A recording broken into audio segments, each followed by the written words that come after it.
What's going on, everyone? Spencer here. In this video, we're going to talk about a topic that is much debated in the hockey world. That is, how do you position your hands when turning to your forehand side? But rather than me tell you, I'm going to let some of the best in the world show you. So make sure to stick around to the end, and I'll be escaping to your forehand side like a pro, or at least the hand positioning of a pro. And so there's three variations that the top players use when turning to their forehand side, and I've identified this based on their top hand positioning. The first variation is where their top hand rests on the outside of their hip, with their bottom hand either in alignment or just slightly offset to the outside. And as a result, both their hands and stick are to the outside of their body. Depending on the situation, you might find their top hand slightly higher or slightly lower, but generally it's touching the outside of their hip. You could call this the Hughes brothers special because they love this variation. But we also see Matthews, McDavid, Barzal, Crosby, and many more use this variation as well. Variation 1 is great for turning in tight spaces like close to the boards because you're able to keep the puck right next to your feet. A tip when practicing variation 1 is to really curl your wrist. That will help you cup the puck and maintain full control around the turn. Now, the amount that you have to curl your wrist will depend on your top hand grip, but that's a topic for another day. In the second variation, instead of their top hand remaining to the outside of their body, they'll now bring it inside, where it will sit anywhere in between their Crosby crevice hip, right here, and their belly button. You'll see Barzal use this variation a lot, so will McDavid, Matthews, and many more. You probably won't use this variation for really tight cutbacks, but it's great for all other cases. A tip when practicing this variation is to make sure your upper body stays super relaxed and your shoulders rounded in, just like we see with Barzal. The last variation, variation 3, is really just an extension of variation 2. So instead of the top hand stopping at the belly button, they'll now bring it all the way across to the opposite hip. This is Crosby's go-to, but McDavid will also use it. This is a great variation for when you're puck protecting on your forehand side and need to keep the puck away from the defender. It's also really great for quick cutbacks.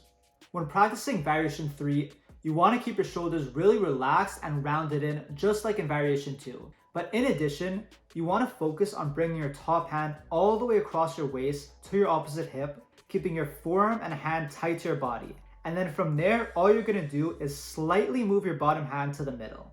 Now, before we get to the bottom hand, let's take a look at what do all three of these variations have in common.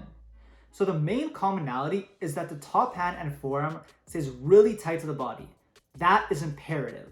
In all three variations, the hand is either in contact with or extremely tight to the body. Same goes with the forearm in variations 2 and 3.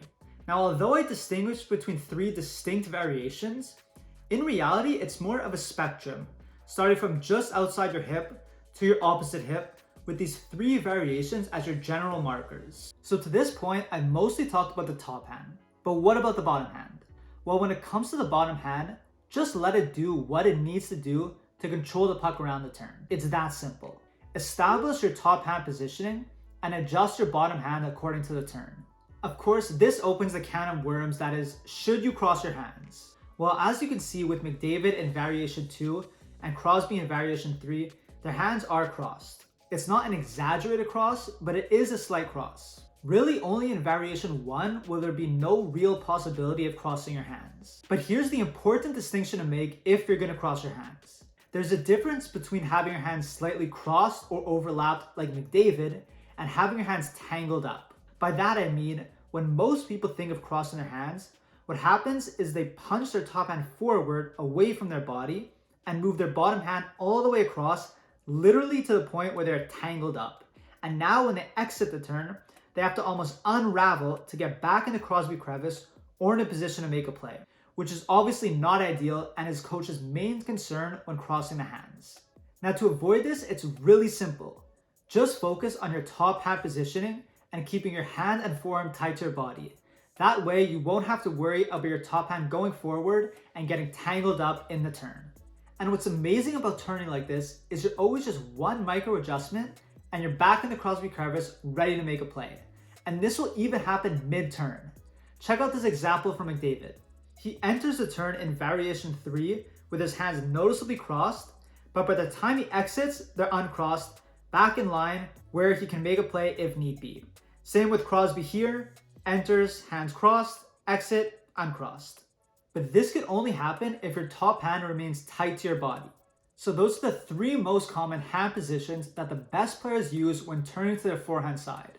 But there's one more bonus variation to add to your arsenal, which is the curl.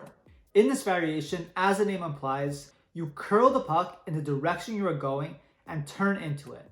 I haven't had the chance to fully test this one out myself, but it looks very intriguing to say the least. Finally, which variation should you use? Well, as you've seen, most high-end players use all three variations, although tend to favor one. So that's what I recommend for you. Practice and be comfortable with all three variations. At the end of the day, hockey is a game of options, and all skill development is increasing those options. So of course you want to have all three options at your disposal, but in the process, find the one that you feel most comfortable with and then adapt the other ones in based on the situation. Personally, I used to only use variation 3, and you see that with a lot of weaker skaters as well, because we relied on our stick to turn our body. But recently I started using variation 1, and it's turning into my go-to. I also like variation 2 as well, because I find it's a little more relaxed position. As I said, variation 2, your shoulders are rounded and relaxed in, versus in variation 1, you tend to pull your shoulder back, which adds a little more tension to the system.